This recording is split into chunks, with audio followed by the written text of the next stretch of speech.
Muito bem, meus irmãos, vamos hoje terminar a exposição do prólogo de João, não é? Gastámos quantas mensagens? 4, não é?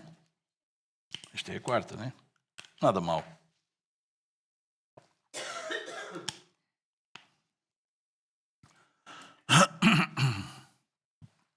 Vamos lê-lo todo hoje. Versículo 1 ao 18 do Evangelho. Desculpem, segundo São João. No princípio era o Verbo, e o Verbo estava com Deus, e o Verbo era Deus. Ele estava no princípio com Deus. Desculpem. Todas as coisas foram feitas por intermédio dele, e sem ele nada do que foi feito se fez. A vida estava nele, e a vida era a luz dos homens. A luz resplandece nas trevas, e as trevas não prevaleceram contra ela. Houve um homem enviado por Deus, cujo nome era João. Este veio como testemunha para que testificasse a respeito da luz, a fim de todos virem a crer por intermédio dele. Ele não era a luz, mas veio para que testificasse da luz, a saber, a luz, a verdadeira luz, que vinda ao mundo ilumina a todo o homem. O Verbo estava no mundo. O mundo foi feito por intermédio dele, mas o mundo não o conheceu. Veio para o que era seu, e os seus não o receberam. Mas a todos quantos o receberam, deu-lhes o poder de serem feitos filhos de Deus, a saber, aos que creem no seu nome, os quais não nasceram do sangue, nem da vontade da carne, nem da vontade do homem, mas de Deus. E agora vamos ao texto que iremos trabalhar hoje. E o Verbo se fez carne e habitou entre nós, cheio de graça e de verdade. E vimos a sua glória, glória como do unigênito do Pai. João testemunha a respeito dele e exclama: Este é o de quem eu disse, o que vem depois de mim tem, contudo, a primazia, porquanto já existia antes de mim. Porque todos nós temos recebido da sua plenitude graça sobre graça. Porque a lei foi dada por intermédio de Moisés. A graça e a verdade vieram por meio de Jesus Cristo. Ninguém jamais viu a Deus. O Deus unigênito, que está no seio do Pai, é quem o revelou. Vamos só orar mais uma vez. Senhor nosso Deus, confessamos mais uma vez nesta manhã que por nós mesmos somos incapazes de te conhecer. Se não fores tu quem primeiro se revela a nós. Agradecemos-te nesta manhã porque o Verbo se fez carne e porque em Cristo a tua glória nos foi dada a conhecer. Ilumina agora o nosso entendimento pelo teu Espírito. Quebra a dureza do nosso coração. Concede-nos fé para vermos, ouvirmos e crermos. E graça para vivermos para a tua glória. E que toda a glória seja somente tua. Que Cristo seja exaltado no meio do teu povo. Em nome do Senhor Jesus. Nós oramos. E todos podemos dizer amém. Fiquemos sentados, meus queridos.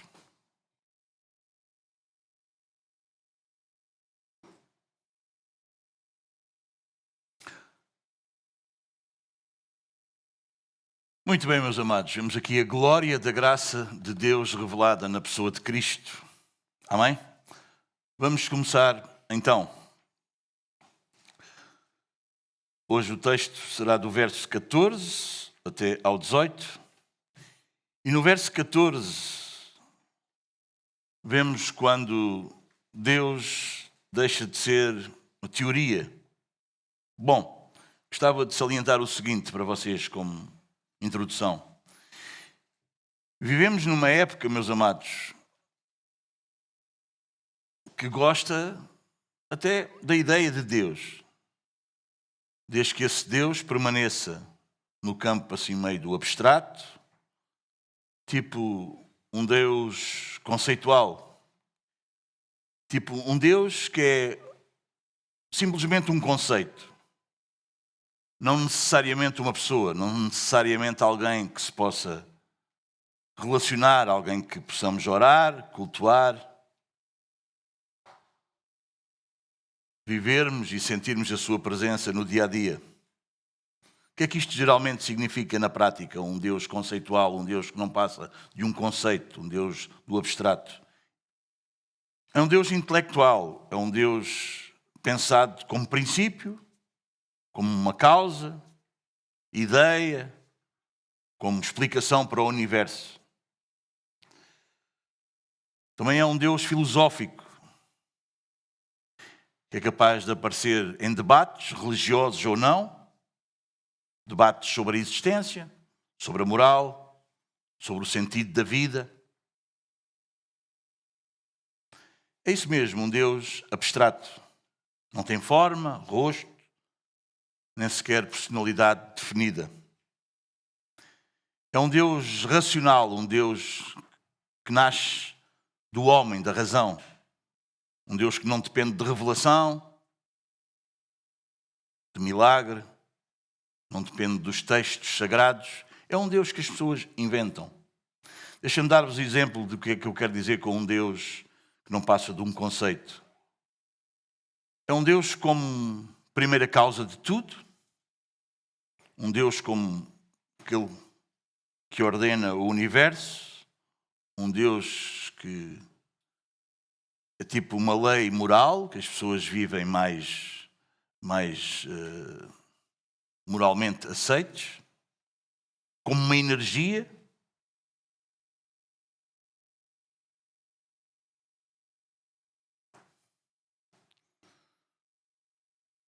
Só há um problema com este Deus, que é aceito hoje no meio da sociedade. Esse Deus é um Deus que não confronta. Não exige arrependimento. Um Deus que não entra na nossa bagunça. Vocês entendem? É um Deus que está lá. João destrói completamente esta ideia e esta segurança deste Deus. Eu acredito em Deus, vocês percebem? Esse Deus. E João vai destruir completamente essa segurança desse Deus conceitual ou desse Deus abstrato, desse Deus que não passa de um conceito. Ele diz-nos, e o Verbo se fez carne. Amém? Aqui é quando João nos tira do conforto, não é? Um Deus que se faz carne. Como eu vos disse, lembram-se logo no início, o Evangelho de João é diferente dos outros Evangelhos. João não começa como Mateus, com a genealogia de Jesus. Não começa como Lucas, com dados históricos. Ele foi pesquisar e tentar fornecer-nos. Não começa como Marcos, que lembram-se quando nós estudamos Marcos, não é? Marcos é o Evangelho de quê? Foi o primeiro Evangelho a ser escrito, lembram-se? O mais pequeno e o primeiro Evangelho a ser escrito. Mas Marcos tem uma característica muito interessante. Lembram-se qual era, quando nós estudámos Marcos? Qual era uma característica interessante de Marcos? O Evangelho, não se lembram? Da ação. Parece uma correria, parece que falta fôlego nós a lermos Marcos, não se lembram? E depois, e agora, não é? É sempre coisas a acontecer em Marcos, não é? Vocês entendem? João não faz isso. João não faz isso. João começa com o eterno. No princípio era o Verbo. Antes de João nos falar de conversão, que ele vai falar no capítulo 3, de milagres, de cruz, João quer definir quem é Deus e como ele se revelou ao homem. E, como nós sabemos, isso é crucial. Porque toda a forma como entendemos salvação depende de como entendemos a revelação. Os irmãos entendem? Está claro para vocês? O grande problema da humanidade, segundo as Escrituras, como eu vos tenho dito insistentemente, e quando eu falo insistentemente e repetitivamente, é propositadamente. Não é porque eu não tenho mais nada a dizer-vos, é porque o que eu vos estou a dizer é importante. E eu quero que vocês guardem isso. não é? Segundo a Escritura, não acontece falta de religião. Segundo as Escrituras, o problema que nós vemos que acontece é uma ignorância espiritual acerca de Deus. Romanos capítulo 1, lembram-se, já citei isto, não é? Diz que os homens suprimiram a verdade. João, aqui no versículo 5, ele diz que a luz, não é? A luz veio ao mundo, não é? Mas o que é que aconteceu? As trevas que existiam, as trevas não a compreenderam. Amém, meus amados? Este é o problema. Não é a falta de luz, é que as trevas não compreenderam a luz. Então, portanto, quando nós chegamos aqui ao versículo 14 de João, ele não está a começar algo de novo, não é? Ele só está a levar o tema a um clímax. João 14 a 18, o que nós vamos estudar hoje, eu creio que é o coração teológico do prólogo de João. Tudo o que nós lemos antes deste versículo 14 aponta para isto que está no versículo 14, e tudo o que nós iremos ler depois disso flui disso mesmo. Os irmãos entendem? João responde a 3 questões fundamentais. Como é que o Deus eterno entra na história? Como é que a glória do Deus invisível se torna visível? E como é que pecadores como nós podem conhecer um Deus santo? Amém?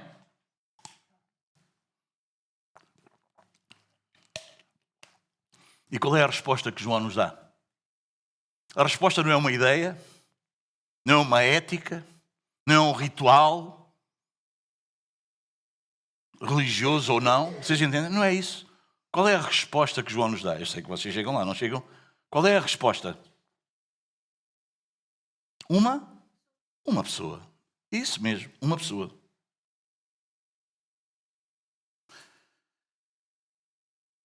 João 1, 14 a 18 mostra-nos que o maior problema do ser humano não é a falta de esforço espiritual.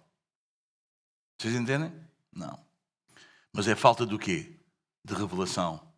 Porque nós não podemos conhecer a Deus pelo nosso esforço.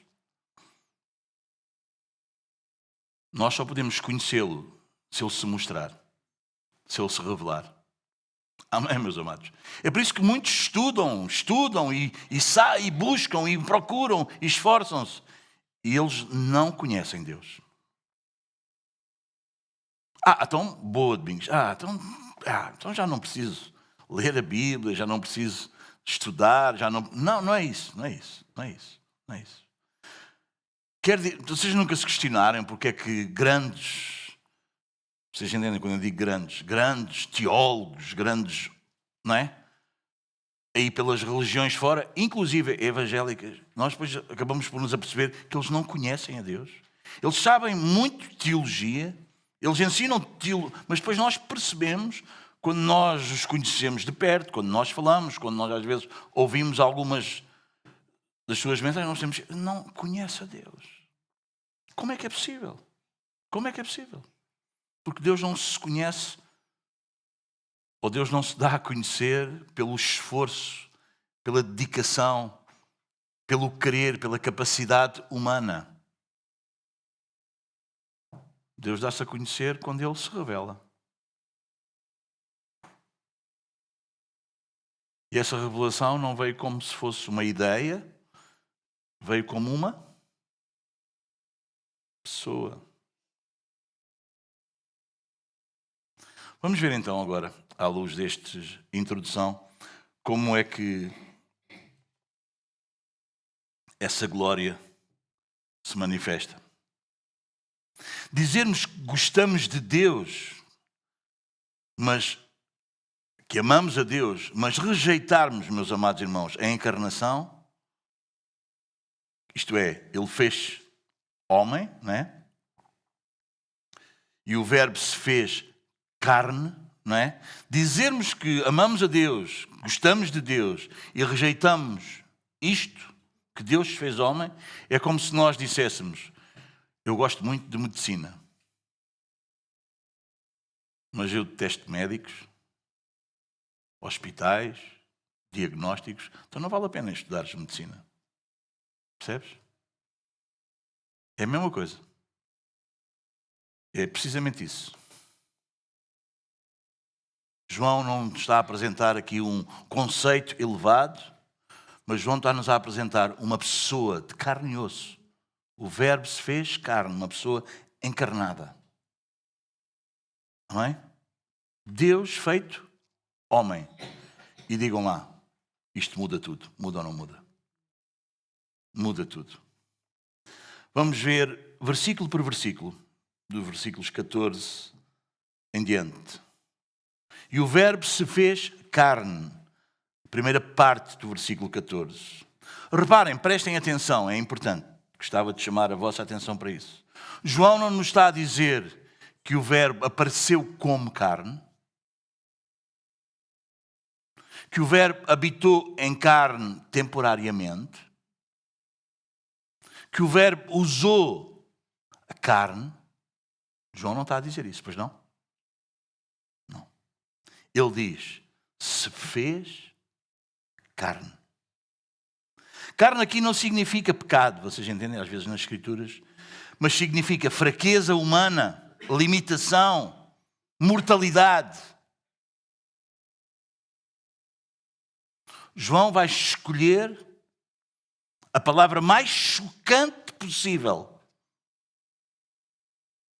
Se hoje nos choca um Deus, não é? O Deus que fez todas as coisas, se faz assim, como tu e eu, carne. Bom, isso já choca. Imaginem na altura, João vai escolher a palavra mais chocante possível. Vocês entendem? Ele vai contra algo que eu falei já no início, lembram-se? O docetismo. A ideia é que Jesus só parecia humano, mas ele não era humano. João não quer de maneira alguma, vocês entendem? Suavizar o confronto com quem pensava essas coisas. A carne é má, se Deus é bom, então Deus não pode habitar em carne. Isso é, vocês entendem? João não está ali com, vamos... Não, ele confronta. Ele não quer suavizar nada no que diz respeito a Deus se ter encarnado. O verbo se fez carne. João usa a palavra propositadamente, vocês entendem? Para confrontar essa ideia errada.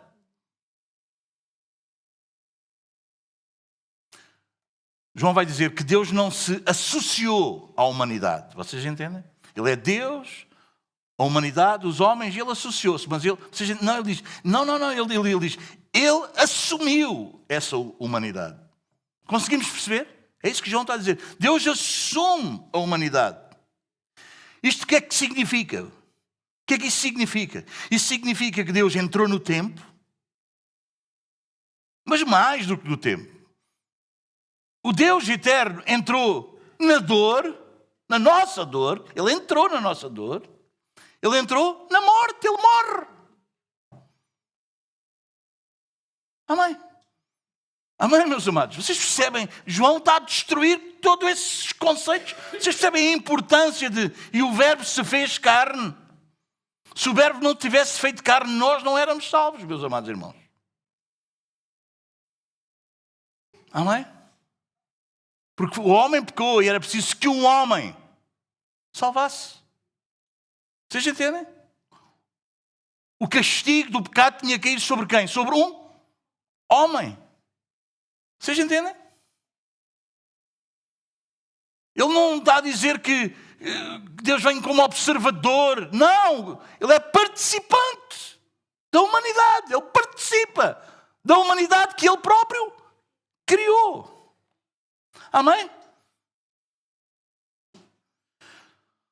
O Logos eterno que nós vimos nos primeiros 3 versículos, no princípio era o Verbo, e o Verbo estava com Deus, e o Verbo era Deus. Esta palavra Verbo, Logos, ele estava no princípio com Deus. Todas as coisas foram feitas por intermédio dele, e sem ele nada do que foi feito se fez. Esse Verbo, esse Logos, assumiu carne verdadeira, não uma aparência. As Escrituras esclarecem-nos isso. Não é? Mais adiante, Paulo, vamos a Filipenses, por exemplo. Filipenses, capítulo 2.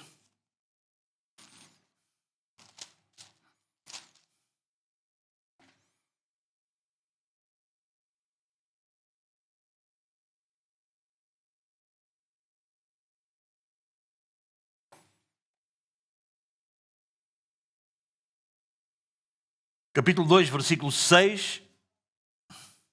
O 5 diz: tendo em vós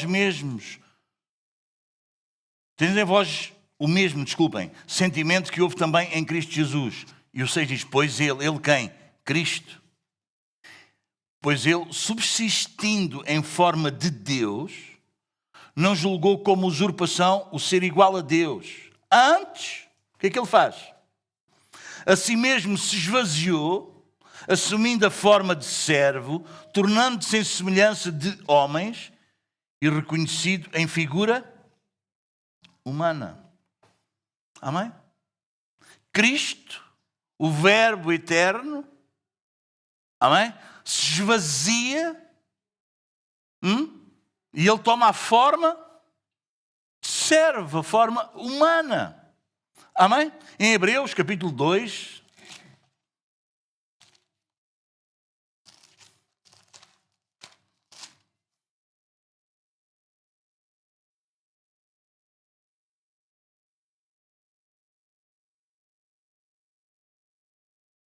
versículo 14, diz-nos o autor da carta aos Hebreus, que não sabemos quem é. Capítulo 2, versículo 14 diz: visto, pois, que os filhos têm participação comum de carne e sangue, destes também ele igualmente participou, para que, por sua morte, destruísse aquele que tem o poder da morte, a saber, o diabo. Ele participou, ele foi participante de carne e sangue, da humanidade. 1 de João, primeira carta de João,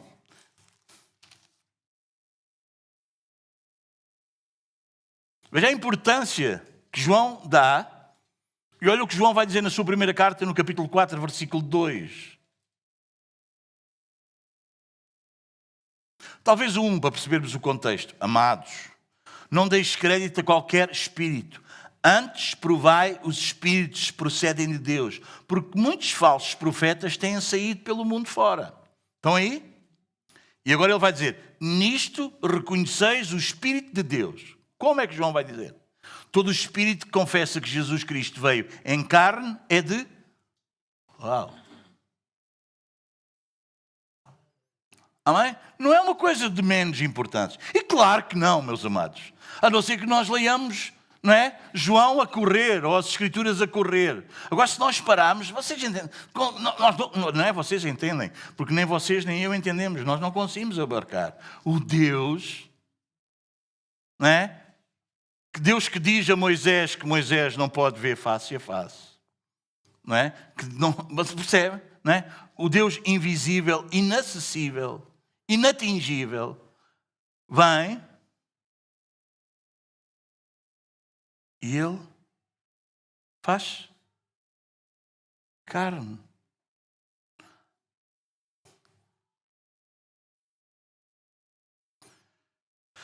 Calvino tem uma frase que diz assim: pois quem é que pode elevar a sua mente até Deus, sem que Ele primeiro deixe até nós? Amém? Não é? Amém, meus amados?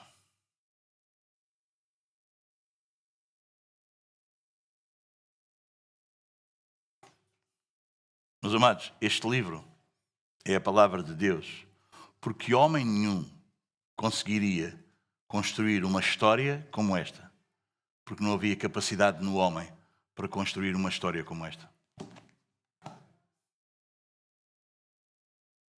impossível. É impossível. Então a encarnação é a condescendência graciosa de Deus, acomodando-se à nossa fraqueza. Para quê? Para nos salvar. Amém, meus amados?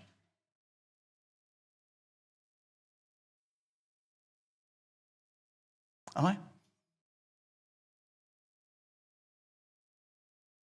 Há uma grande diferença, e agora estamos em época de eleições e essas coisas. Há uma grande diferença entre um governante que faz discursos sobre pobreza, não é? Limitações, dificuldades, vocês entendem? Do que um governante que mora no meio dos pobres. Ou não é? Não é?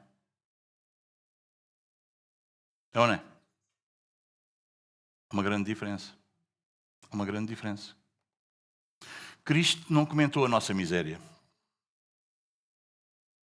Cristo entrou na nossa miséria. Vocês entendem? Que grande Deus. Amém? Ele não fez discursos acerca da nossa condição miserável.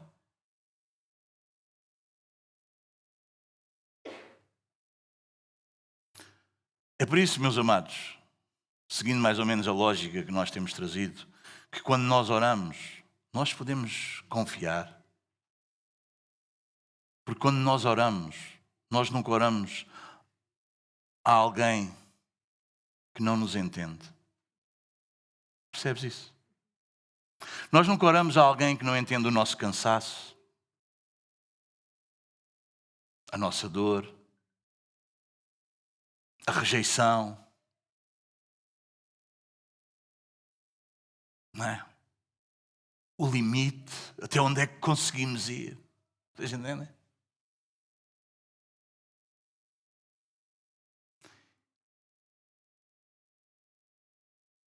Ele assumiu tudo isso.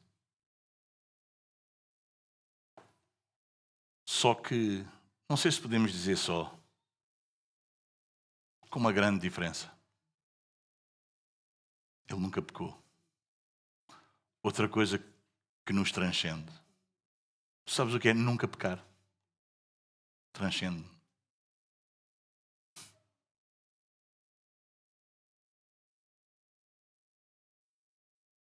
Mas ele assumiu isso. Cansaço, nós percebemos nas Escrituras que ele se cansava. Na terça-feira nós vimos, não é? Que ele, em momentos de angústia, não é? De uma tristeza mortal, ele diz: fiquem, chamou mais dois, não é? Fiquem aqui comigo, vamos orar juntos. Vocês entendem? Dor, rejeição, abandono, não é? Tudo coisas que nós passamos, não é? E quando nós oramos e quando nós clamamos a Ele, quando nós passamos por essas condições, nós não estamos a clamar a alguém que é indiferente a isso, que só ouviu falar disso, que estudou acerca disso. Não, ele experimentou isso. Ele assumiu todas essas coisas. Parte B do versículo 14. E habitou entre nós. O verbo usado é eskenosen. Não sei se é bem assim que se pronuncia, mas o que significa literalmente é que ele armou a tenda. Tabernáculo. É como tabernacular. É uma afirmação carregada, não é? Do Antigo Testamento. No deserto, lembram-se, Deus habitava aonde? No tabernáculo. A glória era real, mas estava, não é? O acesso era restrito. Agora, ele habitou entre nós. Agora a glória, como João nos mostra, andava pelas ruas.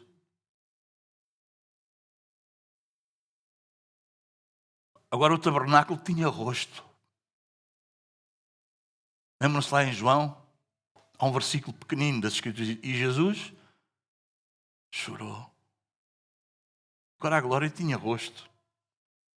Agora essa presença falava. tocava.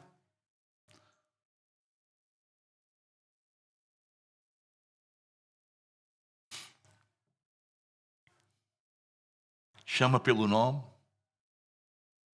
Lázaro. Não é? Maria. Zaqueu. Domingos. Eduardo. Ruth. Não é? Aleluia. Aquilo que Israel via à distância, João está a dizer, nós vimos perto.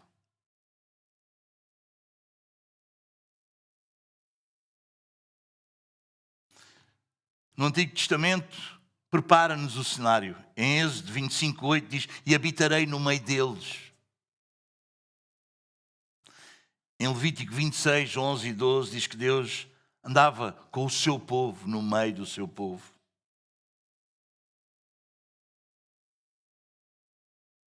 No Novo Testamento, nós vimos declarado o cumprimento de tudo isso que estava a acontecer no Antigo Testamento. Em Colossenses 2:9 diz, nele habita corporalmente toda a plenitude da divindade.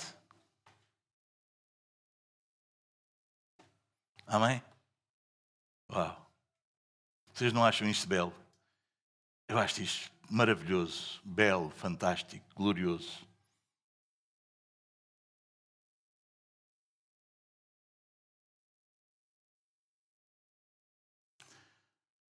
É verdade que muitos, infelizmente, hoje em dia ainda tratam Jesus como se fosse um aplicativo religioso. Abre só domingo, desligamos, fechamos na segunda-feira. Tipo, só funciona num ambiente sagrado, vocês entendem? Na igreja. Ajudem-me só a dizer o nome. Jesus não é como é que se chama, uma aplicação, como é que se chama aquilo que a gente tem no telemóvel, que vamos lá depois buscar todas as outras coisas. Uma aplicação, não é? Isso. Jesus não é isso. Não é uma coisa onde nós vamos buscar. Não. Ele é uma pessoa. Ele é uma presença viva. Amém?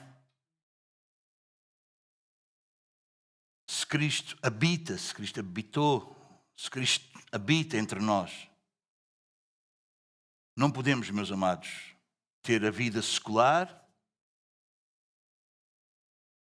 separada da espiritual. Isso não existe.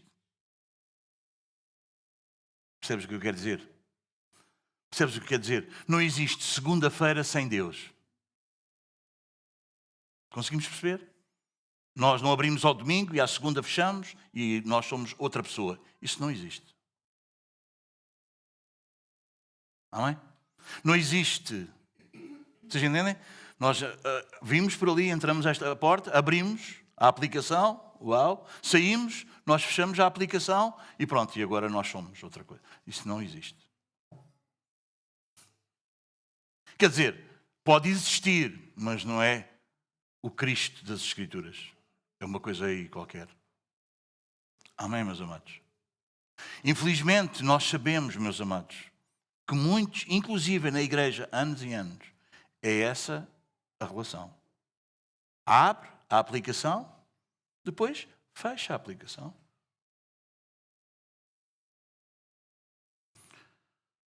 Só que o que nós percebemos pelas Escrituras, e graças a Deus por elas, porque não nos deixam ir por aí fora nos nossos devaneios. Vocês já perceberam que nós somos de devaneios, ou não somos? Sabem o que quer dizer devaneios, não é? A gente começa a... O que as Escrituras nos ajudam é que o Cristo tabernaculou, o Cristo habita em tudo, ou, diz-me lá a resposta, ou ele não habita em nada, ou ele não tem nada. Ou Cristo habita aqui, e quando sais, e na segunda, e a semana, e ele habita em tudo, Ou senão, esse Cristo que tu pensas que habita aqui quando abres a aplicação, esse não é o Cristo. Ele não há nada de Cristo. Conseguimos perceber, meus amados? Porque todos nós conhecemos crentes de domingo. E acham que o domingo é aquela coisa, pronto, ok, o domingo. E a semana é como se não existisse. Esse não é o Cristo das Escrituras. Este não é o verbo que se fez carne e habitou entre nós. Esse não é. Esse não é. Tu não podes ser e acreditar que está tudo bem, uma coisa na igreja, outra coisa em casa. Uma coisa, percebes? Quando estás junto dos irmãos, outra coisa no trabalho, outra coisa na escola. Isso não existe. Isso é um engano. E sabes uma coisa? Este Cristo também é misericordioso. Por isso Ele está a falar contigo isso hoje. Para tu não seres enganado, enganada. Amém? Amém, meus amados? O Cristo habita em tudo, o Cristo não habita em nada. Parte C. E vimos a sua glória. Vimos, como nós vimos e realçámos isso na semana passada. Não significa simplesmente nós conseguirmos observar, enxergar com os nossos olhos. Mas significa testemunharmos, não é? Com a nossa vida, testemunharmos com compreensão. Nós compreendemos isso. Nós não vimos só, nós compreendemos. Vocês entendem? Faz diferença ou não faz? Às vezes a gente olha e nós não compreendemos o que é aquilo. Vocês entendem? A gente está a olhar, até consegue descrever, mas a gente não compreende. Vocês entendem? Eu posso dizer, bom, aquilo é um barrote, e depois tem mais 2 barrotes pequeninos ali de lado, mas eu não compreendo o que é aquilo. Eu não sei dizer que aquilo é uma cruz. Eu só estou a descrever, mas eu não compreendo. Vocês entendem? E há muita gente em relação a Cristo, assim, eles descrevem bem, vocês entendem, mas eles não compreendem o que é. E a igreja testemunha compreensão. É mais do que ver. Nós vimos a glória. Mas ver não é só enxergar, vocês entendem? Porque há muita gente que acha que enxerga, que vê, que sabe, mas não compreende. Não sei se estou a ser claro. Não é? E vimos a glória. É mais do que enxergar, é mais do que ver, é compreender. E faz toda a diferença, faz ou não faz? Faz ou não faz, meus amados? Às vezes parece a mesma coisa, não parece? Às vezes parece a mesma coisa. Porque quando discursamos, não é? Quando estamos a falar acerca de... Parece que as palavras são as mesmas, parece que é tudo igual, mas há uma grande diferença entre compreender e descrever o que se vê com os olhos. Ou não há?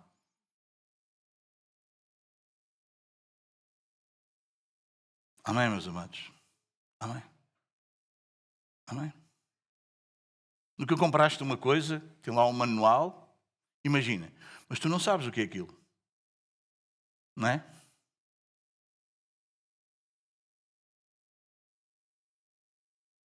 Eu lembro-me de uma brincadeira, desculpem. Rápido, acho que tenho tempo. Uma brincadeira que nós, na minha profissão de pintor da construção civil, que nós tínhamos com os aprendizes, há uma coisa que é chamada ferro de cantos. Que é uma colher bem pequenina, que aquilo faz uma massa e depois a madeira era com os pregos, depois o prego batia-se para dentro, aquilo fazia um buraco, depois aquela colher pequenina, a gente tirava assim, depois aquilo tapava o buraco e aquela colherzinha pequenina servia para isso. Para tapar o buraco dos pregos, assim aquelas rachaduras da madeira, e aquilo punha-se ali a massa e isso era o ferro de cantos. E nós fazíamos uma brincadeira com os aprendizes. Olha, traz-me aí o ferro de cantos. E o nome não diz nada acerca da ferramenta que é. Então às vezes traziam-nos um esquadro, uma coisa grande, uma régua, sabiam lá eles o que era. Depois uma vez, lembro-me, foi buscar uma pedra, um ancil de passeio, trouxe aquilo lá, quase não podia com aquilo, e nós fazíamos essa brincadeira. Vocês entendem? Porque não é? O nome não diz o que é, vocês entendem? Quando nós mostravam, ferro de cantos é isto. Então porquê é que não disseste uma colher pequenina? Ele conseguia descrever que aquilo era uma colher pequenina, mas ele não sabia. Ele não compreendia. Quando afinal aquilo era só para... Vocês entendem? Então descrever, falar acerca de... pode não querer dizer absolutamente nada, meus irmãos. A igreja é o povo que testemunha compreensão, compreende. Nós vimos a sua... Mas é mais do que observar, é mais do que ver. É mais do que enxergar, é compreender. Amém? João compreende. João, Deus revela-se a João, Deus revela-se a nós, Deus revela-se à igreja. E a igreja é o povo que compreende. Por isso esse povo vive de uma maneira completamente diferente do outro povo. Uma igreja que compreende é uma igreja completamente diferente de uma igreja que ouve discursos acerca de. E mesmo numa igreja que compreende, há gente que compreende e há gente que não compreende. Mas enxerga, vê, ouve, como todos os outros. Mas nós percebemos que pela vida não compreende. Compreender é outra coisa. Amém, meus amados? Esta glória nós vimos, João não foi compreendida por todos, foi não? E as trevas não a compreenderam. Não a entenderam. Só foi visto por quem teve o quê? Os seus olhos abertos. Amém? Nós vimos a sua glória. Amém? Como é que era essa glória? A glória do unigênito do Pai. Ou seja, não era uma glória emprestada, uma glória que não fosse dele. Não era uma glória refletida, a glória estava no Pai e refletia nele, não. Era uma glória própria, dele, única, real, filial, ele era filho.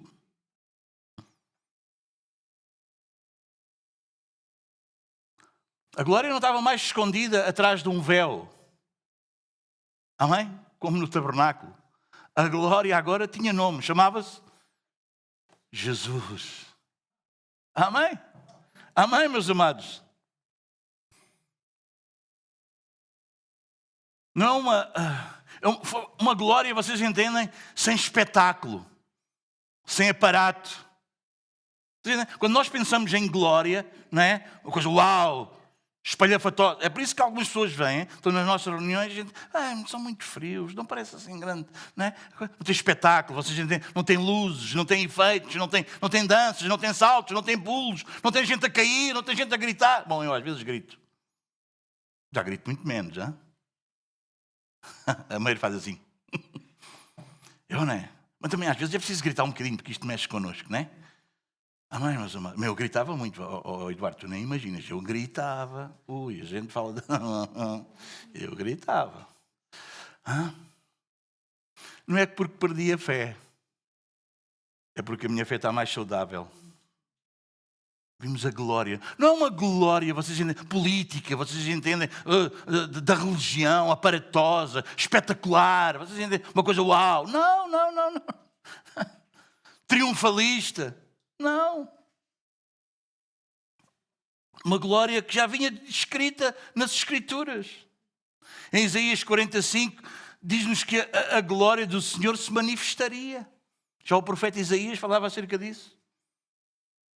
Na segunda carta aos Coríntios 4, 6, nós citamos muitas vezes este versículo, nós vimos a glória de Deus na face de Cristo. Em Hebreus 1:3 diz-nos que Cristo é o resplendor da glória de Deus.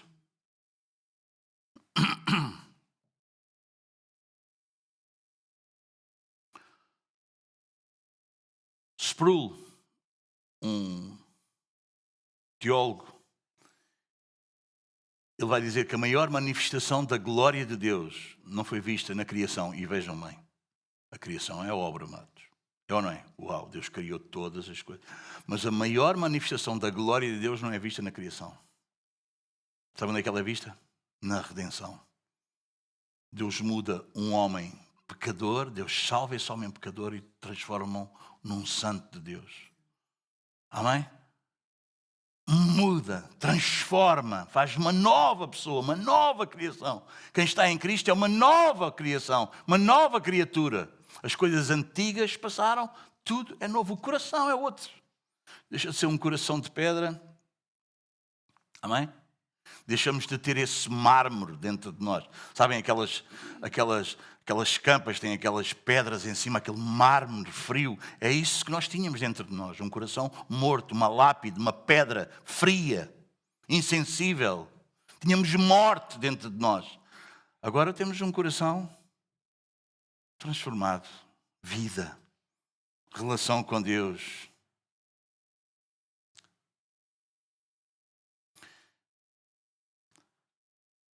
Hoje nós vivemos na era do marketing, dessas coisas espalhafatosas, inclusive do marketing religioso. Nós tínhamos, lembram-se, da nossa igreja preta? A gente hoje ri-se de figuras que a gente fez, né? Mas a gente achou aquilo espetacular. Tudo preto. Bom, eu na verdade nunca achei muita piada, mas pronto. É só um desabafo. Mas não era nada outra coisa, ok? Lembram-se? Uma igreja preta. Luzes estratégicas, fumo. Lembram-se? O Levi tinha uma máquina de fumo. Não é?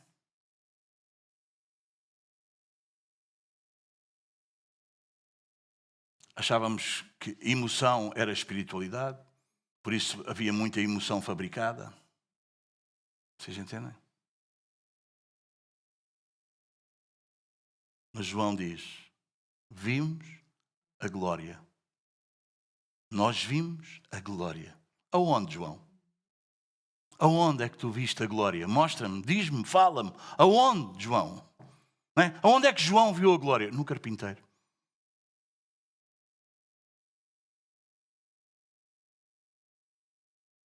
Numa cruz. Num túmulo vazio.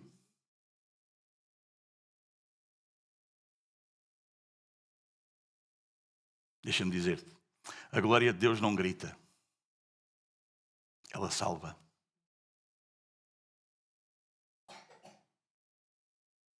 Guarda isso. A glória de Deus não grita, ela salva. Tu hoje és uma pessoa perdido, morto, nos teus delitos e pecados. E a glória salva-te. Sem gritos, sem aparatos, sem apelos a emoções, percebes? Chega e ela salva. Amém? Uma das coisas, antes de eu ter o entendimento que o Senhor me tem dado hoje, era a minha frustração. Quando eu pregava, fazia o apelo e depois as pessoas não vinham à frente ou vinham à frente e depois, na semana a seguir, elas já não apareciam na igreja e aquilo era tão frustrante.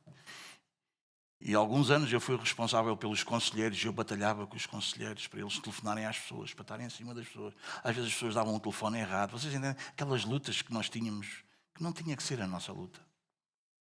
Não estou a dizer que não temos que acompanhar, não temos que ajudar, não temos que... Vocês entendem? Não é isso. Agora, manos, não é a nossa força. E aquilo era horrível. O que é que eu faço? Como é que eu faço? Vocês entendem? E era o meu testemunho, aquela coisa. E a ver as pessoas... Às vezes as pessoas até choravam muito. Mas as pessoas não se convertiam. Às vezes as pessoas até ficavam emocionadas com os meus gritos, com a minha emoção.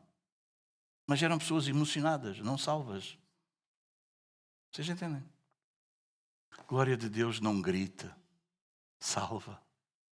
E isso é fantástico. A gente olha, a gente vê, uau, olha aqui o que Deus está a fazer. Uau, isso é a glória de Deus. Isso é glorioso. Se tu ainda procuras ou só reconheces a glória de Deus quando há espetáculo, deixa-me dizer-te uma coisa.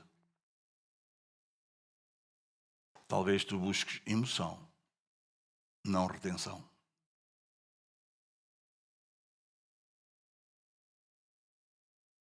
Amém? Quando tu falas de alguém, dizes, mas não estou lá, não vou seguir para aquilo, não. Olha, se tu estás a buscar e achas que a glória de Deus é onde há muito aparato, muito espetáculo, tu estás só à procura de emoção, não de redenção.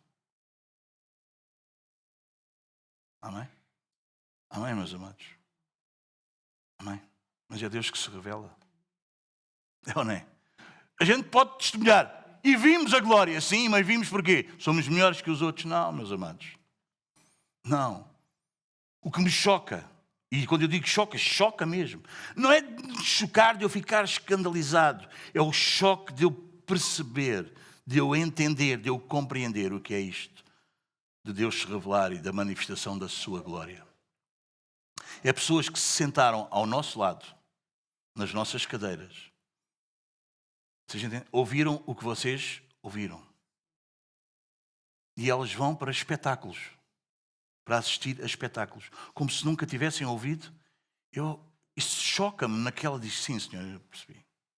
Não é porque nós explicamos bem e devemos fazê-lo. Não é porque nós somos fiéis às Escrituras e devemos sê-lo. Porque a função do pastor é partir o pão tão pequeno que todos possam comer.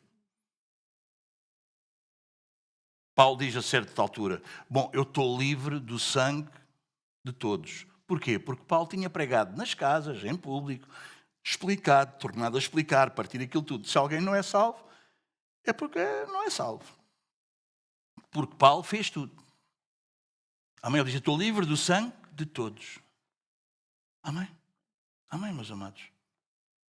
Isto não acha incrível? Não é? Como é que gente...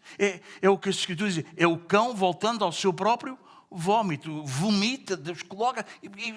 não é? Manda aquilo para fora, não é aquilo alto, e depois volta. É isso.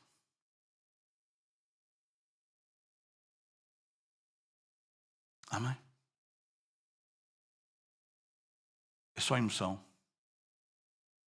Amém? E sabem qual é o problema da emoção? Os convertidos emocionalmente, que na verdade não são convertidos. Sabem o que é que acontece? O problema é que a emoção passa. E quando a emoção passa, passa tudo. Parece que há um vazio. Parece que há uma grande espiritualidade ao domingo, porque é uau, aquela coisa. E é aquela coisa. Reunirmos como igreja, irmãos, é um milagre. Não estou a desprezar isso, isto é fantástico. Nós estamos reunidos como igreja, é transcendente. Passa... Não, mas não estamos a falar disso. Estamos a falar de... Nós estamos reunidos como igreja e quando nós reunimos como igreja, não um ajuntamento. Nem sempre que estão 2 ou 3 reunidos é a igreja. Temos que perceber o contexto do versículo, ok? Está bom? Bom, isso nós iremos adiante, mas igreja é outra coisa. Que havia liderança, vocês entendem? Não é estar 2 ou 3 reunidos e... em meu nome e é a igreja. A gente reúne-se aqui para orar e é a igreja. Não, vocês entendem? Bom, mas não é isso que estamos a falar hoje. Mas vocês entendem? É quando nós nos reunimos como igreja e o Senhor se faz presente. Ele está. Amém, meus amados. Amém. É Deus trabalhar em nós de tal forma que é impossível eu vir para trás deste púlpito falar acerca dele se eu antes não falei com ele. Percebes? Não dá para falar acerca dele sem falar com ele. Vocês entendem? Não dá para falar. Domingos, mas porquê é que tu te levantas de madrugada? Porquê é que a noite mais curta da tua semana é de sábado para domingo? Porquê é que dormes 2 horas? Porque não dá para vir falar dele sem falar com ele. É verdade, eu preparo o sermão, eu medito no sermão, eu estou tudo assim. Mas vocês percebem? Porque tudo isto é acerca dele. Não tem a ver com a minha eloquência, com a minha capacidade. Vocês entendem? Não tem a ver. Irmãos, se tu sais daqui e te lembras mais de mim do que de Cristo, eu fiz um péssimo trabalho.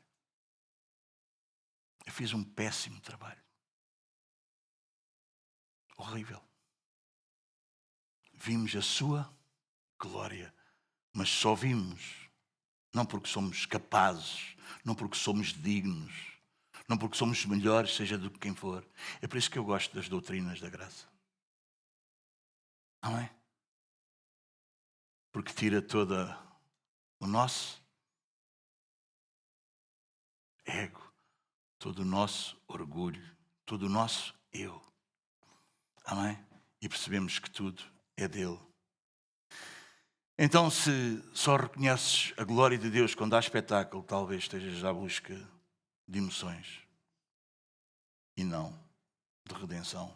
Bom, parte D do versículo 14. Ai, só o versículo 14 diz, a gente era até ao 18, não é? Temos que ir até ao 18. Hoje vamos mesmo até ao 18. Vamos lá, rápido. Cheio de graça e de verdade.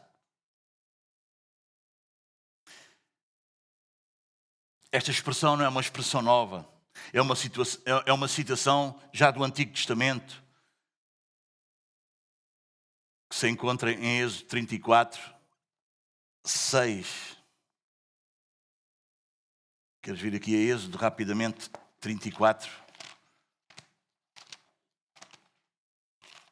Rapidamente. 34, versículo 6. E passando o Senhor por diante dele, clamou: Senhor, Senhor, Deus compassivo, clemente e longânimo, e grande em misericórdia e fidelidade. O que é que João está a dizer? O Deus que passou diante de Moisés, agora está a passar diante de nós, só que como? Em carne. Amém? Aqui João vai resolver aquela tensão que existe. Qual é a tensão que existe? O Deus justo e santo se relacionar com um homem pecador, não é? Como é que Deus pode ser justo? O que é que nós merecíamos? O quê? Condenação, a morte. Como é que Deus pode ser justo e quê? E misericordioso ao mesmo tempo. Graça, mas ao mesmo tempo verdade. E isso vem na pessoa de Cristo. A graça, a misericórdia, o favor de Deus e a verdade. Amém? Como é que Deus pode punir o pecado e salvar o pecador? Não é? João vai resolver, João vai nos mostrar, não é? Como é que se resolve essa situação? É porque em Cristo, eu acho isto belo, não sei o que é que tudo, é que em Cristo, graça e verdade não competem, não lutam, existem. Uau! Amém, meus amados? Elas coexistem juntas. Graça e verdade. Amém? No Salmo 85, versículo 10.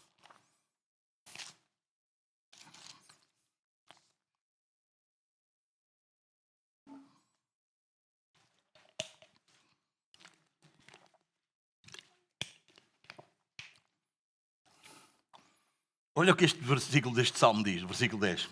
Encontraste? Já abriste aí? Vamos ser rápidos, senão depois vocês dizem que eu prego 1 hora e quase 2. Né? Vamos embora lá, pode ser? O que é que diz 85:10? Encontraram-se a graça e a verdade, a justiça e a paz se beijaram. Uau! Amém? Amém, meus amados? Imaginem, 2 médicos. Mente para confortar. Não diz a verdade à pessoa acerca da sua doença. Pronto. Para não é? O outro diz a verdade. É grave o que tu tens, é mortal, mas abandona-o. Cristo faz diferente disso. Cristo age, Cristo é diferente disso. Ele fala-nos toda a verdade sobre o pecado, mas depois o que é que ele faz? Ele entrega a sua própria vida por nós, pelos pecadores. Ele não esconde a verdade, ele não esconde a nossa condição, ele mostra-nos a nossa condição, ele diz-nos a verdade. Percebes? Mas não é como aquele médico. Dá o diagnóstico, mas depois não trata, não cuida, não resolve. Não. Ele diz-nos a verdade, mas depois o que é que ele faz? Ele próprio. Ele dá a sua própria vida para nos salvar. Isto é graça com verdade. Ou verdade com graça. Versículo 16. Vamos avançar agora, já chegámos ao 16. Porque todos nós temos recebido da sua plenitude graça sobre graça. O que é plenitude? Fala-nos do quê? De uma fonte inesgotável, do pleno, completo. Graça sobre graça. Indica-nos o quê? Um movimento contínuo. Quantos gostam de observar o mar? Gostam? Se gostas ou não, não sei. Já observaste, não observaste? Já viste o mar com ondas, não viste? As ondas acabam. Como é que é? Vem uma, chega. E logo a seguir vem. Continuamente. A graça.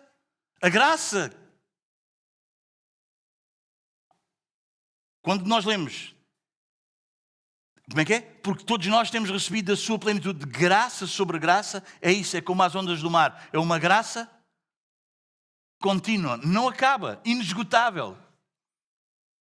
Não é uma graça inicial, bom, Ele salvou-nos, não é? No início, não é? Nós pecadores, cegos, não é? Não tínhamos ouvido o Evangelho, não é? E Ele salvou-nos, não é? Mas depois, esforço humano, vá, luta aí, vai, para não perderes a salvação. Não. Não é uma graça de entrada e depois um mérito nosso na nossa permanência. Não é isso. Não é isso, amados. É a graça no começo, no meio e no fim. É graça sobre graça. Ele deu-nos a sua plenitude. Graça sobre graça e sempre será graça. Aleluia. Amém? João vai acabar com toda a ideia de uma salvação autossuficiente, progressiva. Não, meus amados, não. É graça sobre graça. Da sua plenitude, todos nós recebemos graça sobre graça. A Bíblia vai explicar-nos isso. Romanos 5.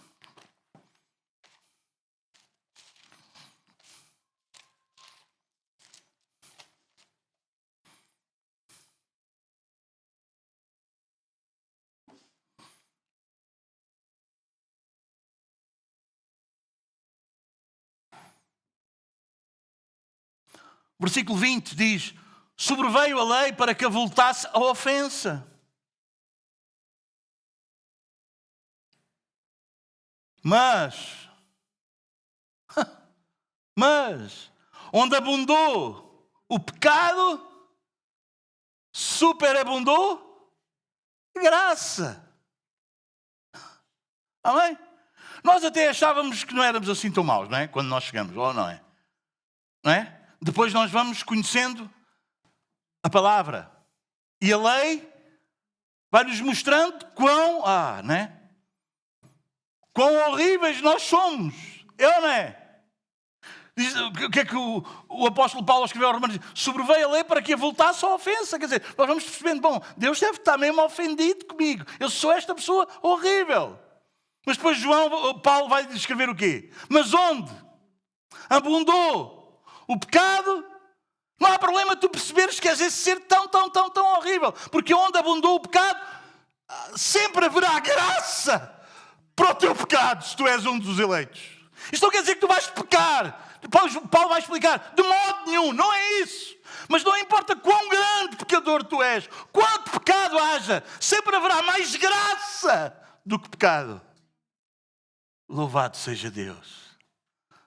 Porque onde abundou o pecado, superabundou a graça. Efésios capítulo 1.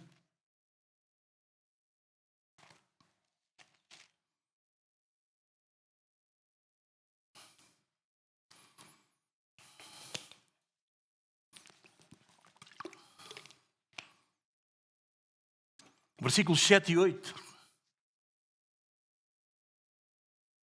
Não, temos que ler do 3, senão não faz sentido, não é? Bendito Deus e Pai do nosso Senhor Jesus Cristo, que nos tem abençoado com toda a sorte de bênção espiritual nas regiões celestiais em Cristo. Assim como nos escolheu nele antes da fundação do mundo para sermos santos e irrepreensíveis perante ele.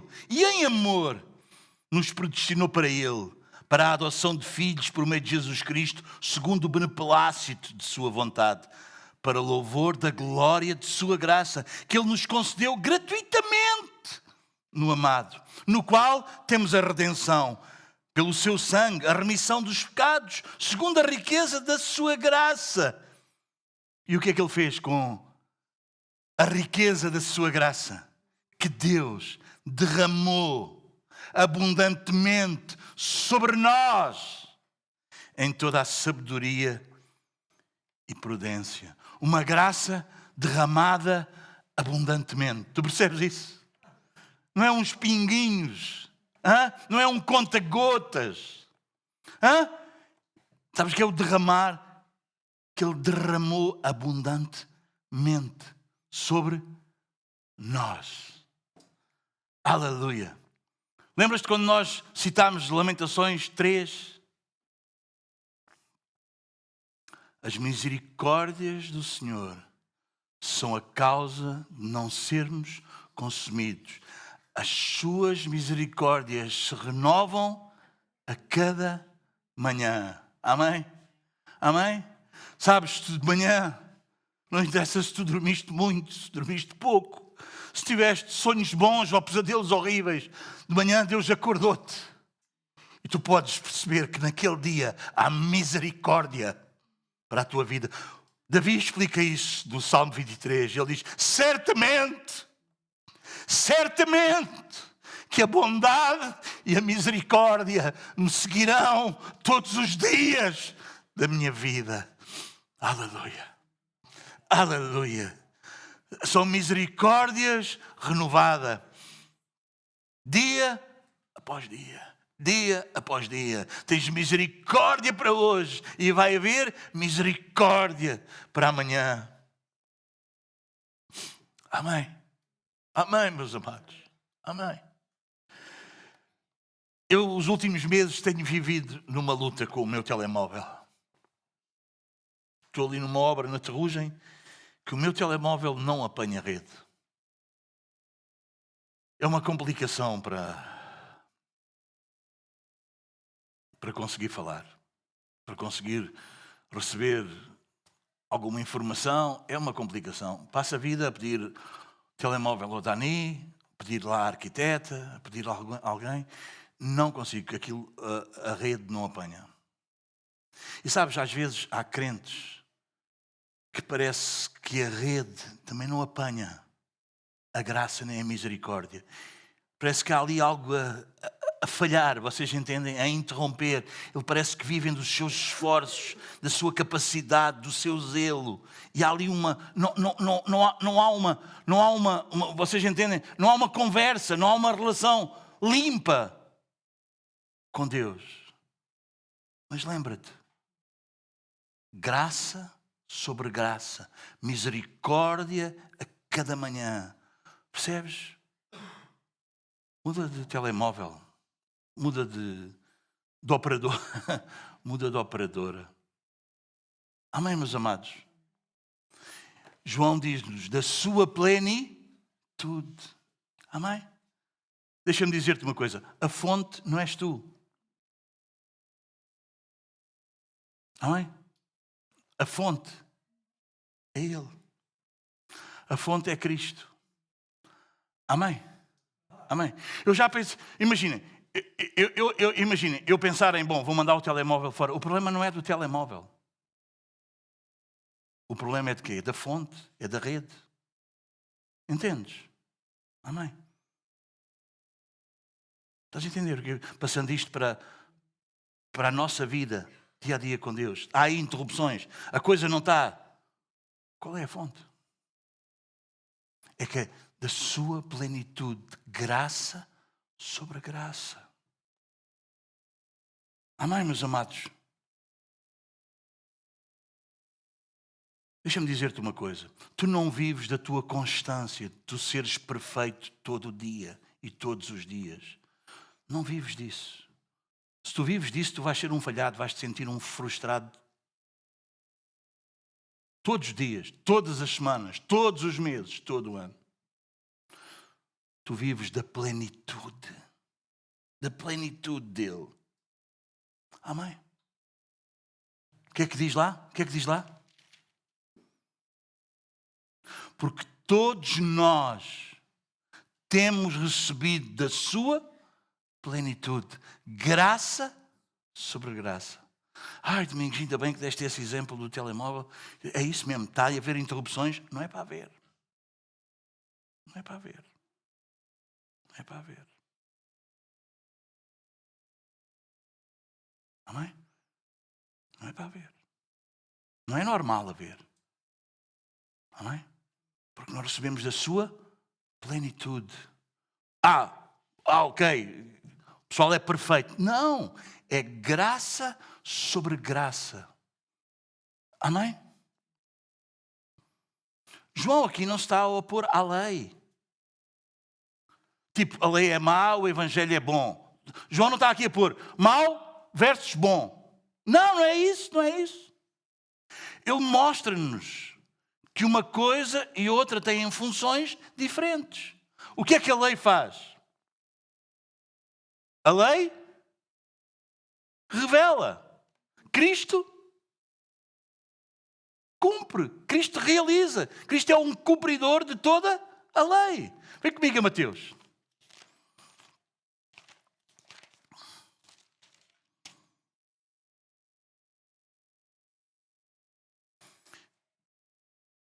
Digam lá, vocês gostam das Escrituras ou não? Não é fantástico? Isto é belo. Mateus 5, versículo 17.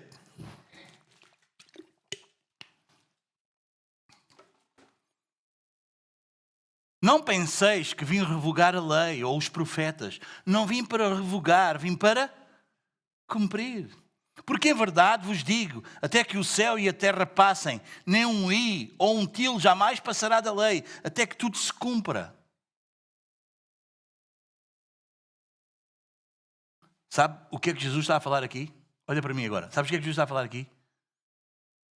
De uma impossibilidade para o homem. Mas o Verbo se fez carne. O Verbo habitou entre nós.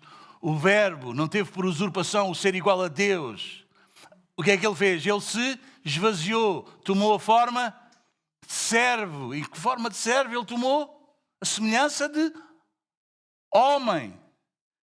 Aquele, pois, que violar 19, um destes mandamentos, posto que dos menores, e assim ensinar aos homens, será considerado mínimo no reino dos céus. Aquele, porém, que os observar e ensinar, esse será considerado grande no reino dos céus. Porque vos digo que se a vossa justiça não exceder em muito a dos escribas e fariseus, jamais entrareis no reino dos céus. Quer dizer, nem fariseu, nem escriba entra no reino. Então quem é? Quem é que é o cumpridor da lei? Jesus não veio revogar a lei. Não veio, bom, tiramos estas coisas. Não. Depois Jesus completa o que foi dito. Ouviste o que foi dito aos antigos, não matarás. E quem matar estará sujeito a julgamento. Eu, porém, vos digo, todo aquilo. Jesus começa, pau. E o que é que Jesus vai dizer? Jesus é o cumpridor da lei. Ele não veio para tirar um i ou um til, uma coisa menor, não. Jamais.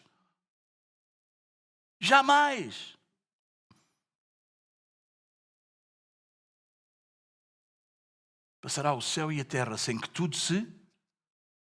Foi em Israel que se cumpriu? Foi no povo de... Não, foi em quem? Cristo, ele cumpriu toda a lei. E porque ele cumpriu toda a lei, ele foi à cruz. E porque ele cumpriu toda a lei, porque ele obedeceu ao Pai, porque ele cumpriu tudo o que era para cumprir, o que o homem não conseguia cumprir, ele foi.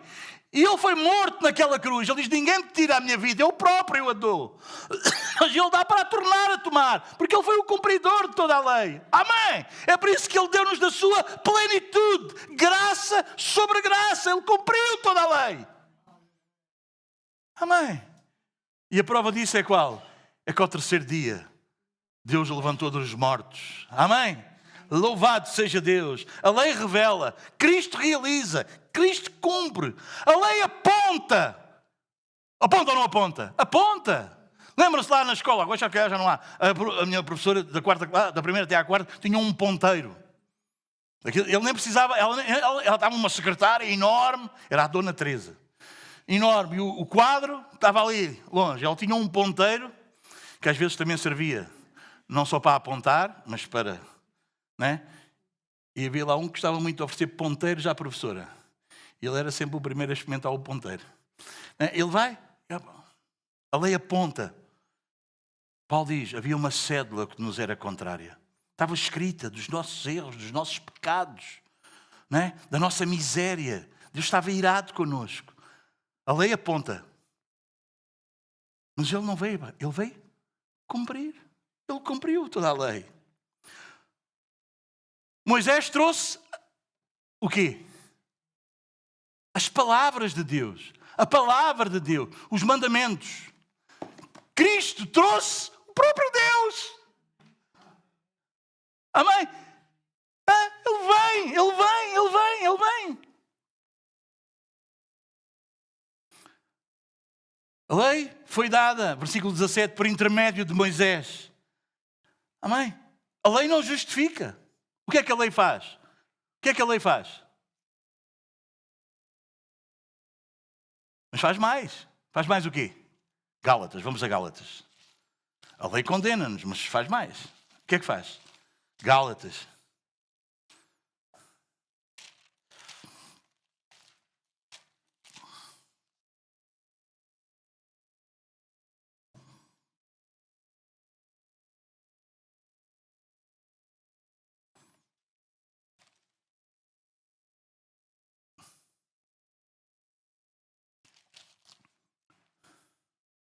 Gálatas 3, 22 em diante. Mas a Escritura encerrou tudo sob o pecado, para que mediante a fé em Jesus Cristo fosse a promessa concedida aos que creem.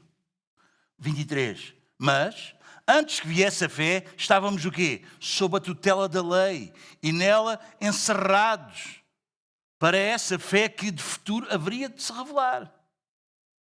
De maneira que a lei nos serviu de quê? De aio, de ama, não é? Para nos conduzir a fim de que fôssemos justificados por fé. O que é que a lei fez? A lei condenou-nos e porque nós estávamos condenados, o que é que a lei fez em nós? Nós percebemos que precisávamos de quê? De salvação, de um Salvador. E o que é que a lei faz? A lei pega, vocês entendem, aquelas amas que pegam nas crianças, vocês entendem, levam a criança, não é? A lei fez o quê? A lei pegou em nós e levou-nos aonde? A Cristo. Amém? A lei foi dada por Moisés, mas a lei conduz-nos a Cristo. Cristo, já vimos em Mateus 5, 17, ele é o cumpridor da lei. A lei é tipo o raio-x, vocês entendem? O que é que o raio-x faz? O raio-x é importante ou não? Mas se fizermos só o raio-x, vale de alguma coisa? Já fiz o raio-x. Sim, e então? Há pessoal que fica pelo raio-x. Eu conheço a Bíblia, já sei. Pois, conheces, mas não compreendes. Já sei o raio-x. Pronto, todos somos pecadores. Pronto, então todos pecam. Pronto, olha. O raio-x não resolve nada. A lei funciona como um raio-x. Ela revela o problema. Mas ela não faz a cirurgia. Não faz, meus amados. A lei mostra-nos o que é que a justiça de Deus exige. O que é que um Deus justo requer. O Evangelho é que nos mostra onde é que essa justiça foi satisfeita.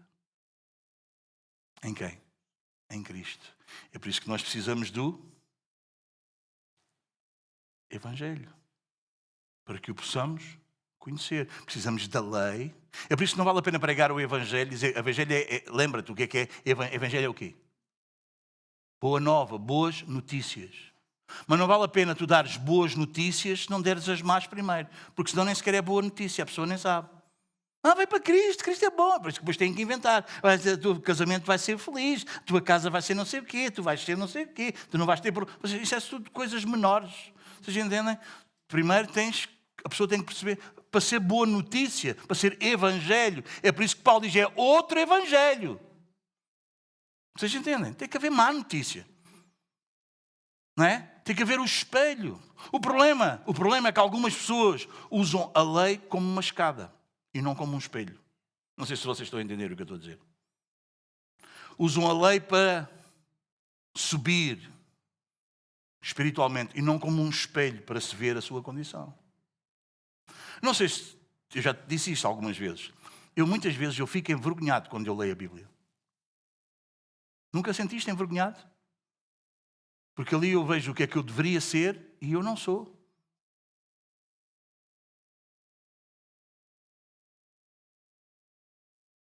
Não é? Sabes quando é que eu me sinto envergonhado? 1 Coríntios 13. Já leste 1 Coríntios 13? A pessoa gosta disso no casamento, não é? É um poema tão bonito. Eu fico envergonhado quando leio 1 Coríntios 13. Tu não? Quem sabe o que é que diz lá em 1 Coríntios 13? O que é que diz lá? Queres ler? Vamos lá rápido.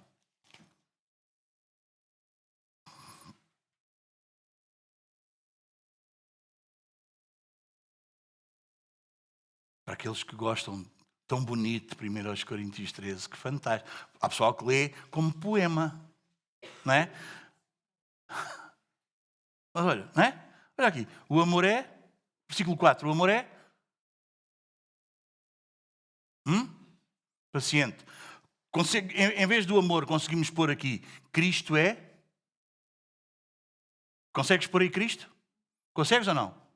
Consegues, não consegues? Agora põe, o Domingos é paciente. Ou põe, a Meire é paciente. O Rafa é paciente. Bom, o Rafa é, pronto. O Rafa, benigno. Conseguimos pôr aqui, Cristo é. Consegues pôr aí o teu nome? Não arde em ciúmes. Não se ufana. Não se ensoberbece. Não se conduz inconvenientemente. Não procura os seus interesses. Não se exaspera. Não se ressente do mal. Não se alegra com a injustiça. Mas regozija-se com a verdade. Tudo sofre, tudo crê, tudo espera, tudo suporta.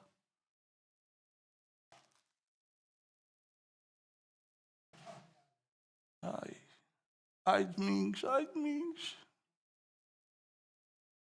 É ou não é, manos? É ou não é?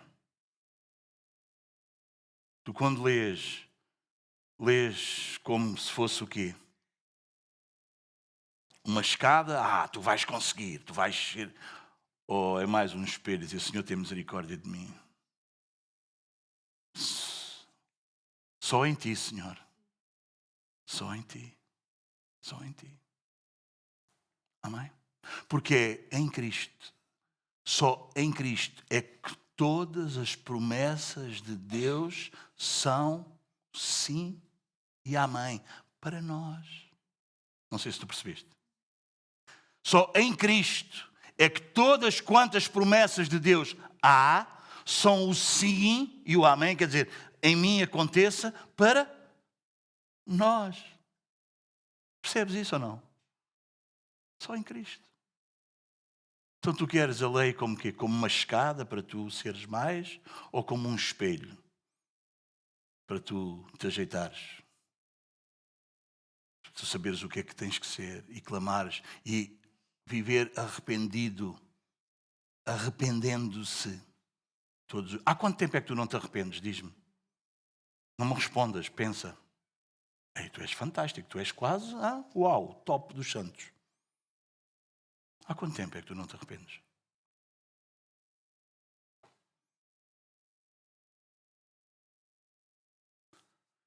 João termina o prólogo com uma afirmação, no mínimo, radical. Ninguém jamais, versículo 18, viu a Deus. Deus é invisível, inacessível e incompreensível pelo nosso esforço. Mas ele depois vai afirmar o quê? Algo que é extremamente o quê?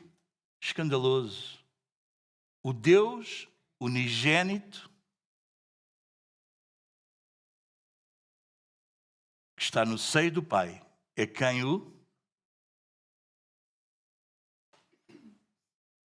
A palavra revelou é exegeomai, que significa explica completamente, torna conhecido, interpreta. Então Jesus é a exegese viva do Deus vivo. Quem olha para Cristo não vê uma parte de Deus, não vê uma versão reduzida de Deus, não. Vê Deus revelado de forma suficiente para a nossa salvação. Amém? Não vês tudo, mas vês Deus revelado de forma suficiente para a nossa salvação. Amém? Amém, meus amados?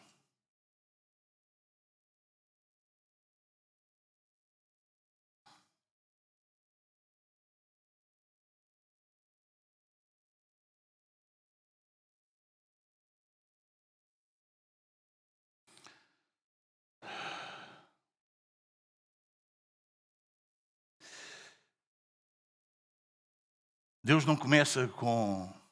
Ou João, desculpem. Não começa... Ou João, ou o cristianismo, não começa com... Faz alguma coisa por Deus ou para Deus, como eu vos disse há uns domingos atrás. Começa... E João começa aí.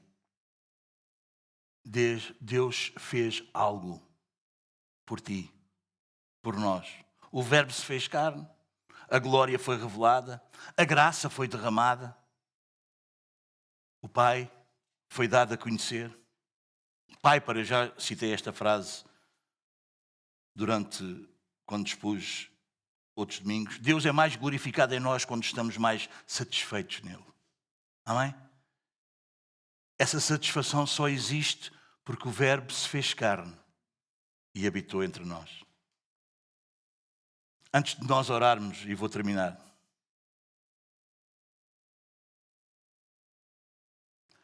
o que é que tu fizeste? Depois de ouvires este sermão, o que é que tu irás fazer? Nós não podemos fugir a uma questão, evitar esta questão, não posso. O que é que tu fazes com este Cristo que se revelou? Porque eu acho que depois de tudo o que nós ouvimos, não podemos ficar indiferentes. Não podemos ficar numa posição neutra.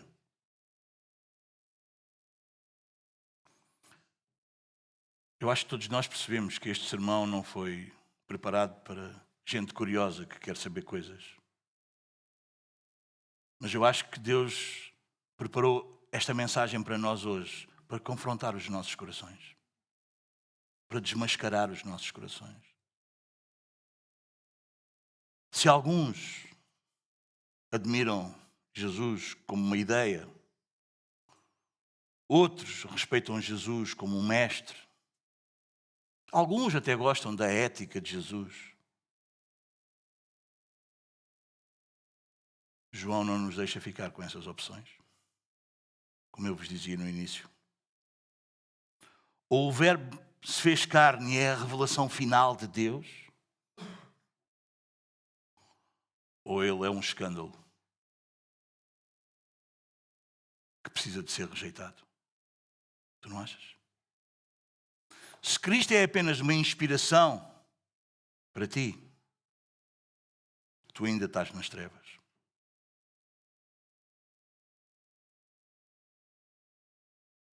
Se ele é apenas um exemplo, tu ainda estás perdido. Percebes isso?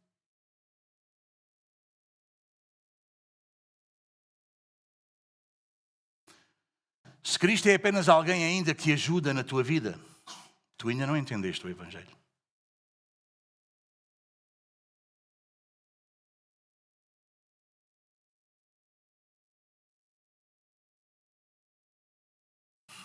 O Cristo do Evangelho de João, o Cristo deste prólogo que nós lemos, não é um Cristo que ajuda bons candidatos ao céu. É Cristo que veio para ressuscitar os mortos espirituais. Amém, meus amados? A questão não é se tu frequentas a igreja. Não é se tu conheces doutrina. Não é se tu tens um vocabulário, uma linguagem evangélica. A questão é, tu já abandonaste a confiança em ti mesmo?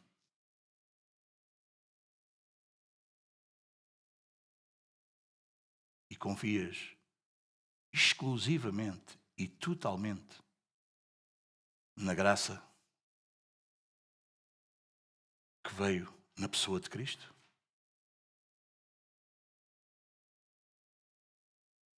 Porque, como tu ouviste, a lei não salva, o esforço não salva, a religiosidade não salva.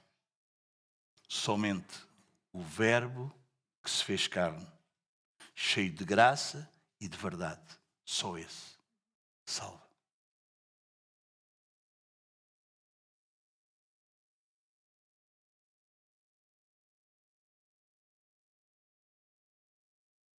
Gostava que prestasses atenção.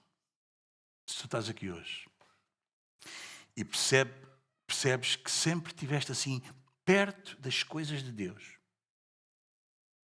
mas longe do Deus revelado em Cristo, eu quero dizer que este sermão é misericórdia de Deus na tua vida hoje.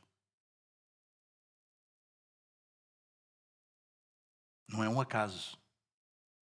Não é o pastor tentando adivinhar o que se passa na tua vida. É Deus falando contigo, mostrando a sua misericórdia e revelando o teu coração.